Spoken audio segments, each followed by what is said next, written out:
Hello everyone, आज इस lecture में हम चैप्टर 1 नंबर सिस्टम्स की एक्सरसाइज नंबर 1.4 का क्वेश्चन नंबर 3 डिस्कस करेंगे।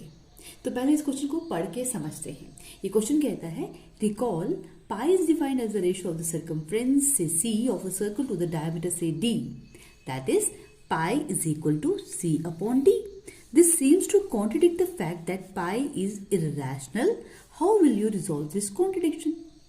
तो इस क्वेश्चन को अब समझते हैं ये क्या कह रहा है। इसमें कहा गया है कि पाई जो है वो असली में सर्कमफ्रेंस और डायमीटर की रेशियो के बराबर है, ठीक है। लेकिन अब यहां से ये हमें पता चलता है कि अगर पाई सी अपॉन डी है तो पाई तो एक रैशनल नंबर होना चाहिए, ठीक है। लेकिन हम तो जानते हैं कि पाई एक इर्रेशनल नंबर है, तो ये कॉन्ट्रडिक्शन से बन गई। इसको सॉल्व करके बताओ। अब देखो, इसको समझने के लिए पहले आप यहां देखो कि यहां पे इन्होंने कहा है pi is equal to C upon D. ये कैसे आया? देखो, आपको पता है ना, circumference of circle is equal to क्या होता है? 2 पाई आर के बराबर होता है। अगर मैं यहां पे 2 और आर को इकट्ठा लिख दूं, ठीक है, तो ये क्या बनेगा?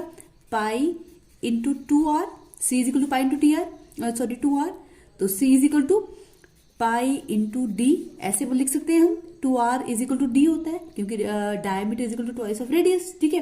तो इसकी जगह मैंने ये लिख दिया।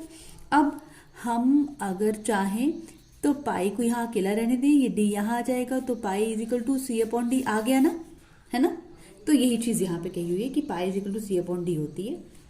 तो अगर पाई सी अपॉन डी के बराबर है तो इसका मतलब है ये तो एक रैशनल नंबर होना चाहिए, ठीक है। अब ये हम कैसे जाने कि ये रैशनल है कि इर्रेशनल है? देखो, ये जो सी और डी है ना, हमने ये मेजरमेंट लिए होते हैं किसी स्केल से या किसी डिवाइस से। तो जब भी हम किसी स्केल से या किसी और डिवाइस से मेजरमेंट करते हैं तो जरूर नहीं है कि वो हम मेजरमेंट एग्जैक्ट लें, ठीक है। हो सकता है सी जब हम कैलकुलेट करें तो सी की वैल्यू ऐसे आ जाए 3.1012 ऐसे करके कुछ आ जाए, लेकिन हम जब इसको स्केल से मेजर करेंगे तो कैलकुलेशन के पर्पज से हम इसकी एक अप्रोक्सीमेट वैल्यू लेते हैं, ठीक है। जैसे मैं यहां ले लूं सी इज इक्वल टू 3.14, ठीक है। तो असली में इसकी वैल्यू ये थी, लेकिन मैंने ये ले ली।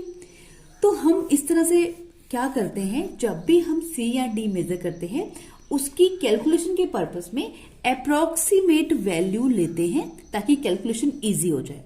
तो इसलिए जब हम पाई लिखते हैं सी अपॉन डी तो ये जरूर नहीं है कि ये दोनों के दोनों रैशनल हो सकता है कि सी जो है वो एक इर्रेशनल नंबर हो और डी एक रैशनल हो, ठीक है। अगर सी इर्रेशनल है, डी रैशनल है, तो पाई क्या बन जाएगा? इर्रेशनल नंबर, ठीक है। क्यों? क्योंकि हम जानते हैं कि अगर हम एक इर्रेशनल नंबर और रैशनल नंबर को डिवाइड करेंगे तो आंसर एक इर्रेशनल नंबर ही आता है, ठीक है। अब इसी तरह से अगर हम जो कैलकुलेशन हमने की उस कैलकुलेशन में हमने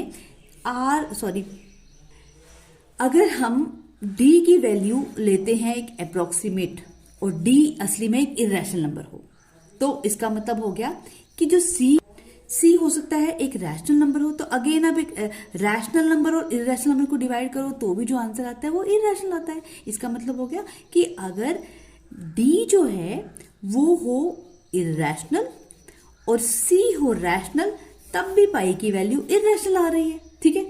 और तीसरा केस ये बनता है कि अगर दोनों के दोनों हो सकता है हमने अप्रोक्सीमेट वैल्यूज ली हुई हो, दोनों के दोनों इर्रेशनल नंबर हो, सी भी और डी भी, तब भी जो पाई है ये इर्रेशनल नहीं आता है, ठीक है। तो यहां से हम ये समझ पाए जो हमने यहां लिखा, देर इज नो कॉन्ट्रडिक्शन, कि यहां पे कॉन्ट्रडिक्शन की कोई बात ही नहीं है। When we measure length with scale और any other device we only get an approximate rational value, ठीक है। जब भी हम किसी स्केल से किसी डिवाइस से कोई मेजरमेंट करते हैं तो हम एक्चुअली में एक अप्रोक्सीमेट रैशनल वैल्यू पाते हैं। Therefore, we do not realize that C और D is irrational. इसलिए हम ये समझ नहीं पाते कि C और D में से कोई irrational हो सकता है। तो इस तरह से जो पाई है ये इर्रेशनल नंबर ही है, यहाँ पर कोई कॉन्ट्रडिक्शन है ही नहीं, ठीक है। आपको इसका आंसर इतना ही लेना है। असली में ये जो एग्जाम्स में ऐसा क्वेश्चन नहीं पूछा जाता, ये बस आपके कॉन्सेप्ट्स को क्लियर करने के लिए आपको दिया गया है। तो होप आपको ये समझ आ गया होगा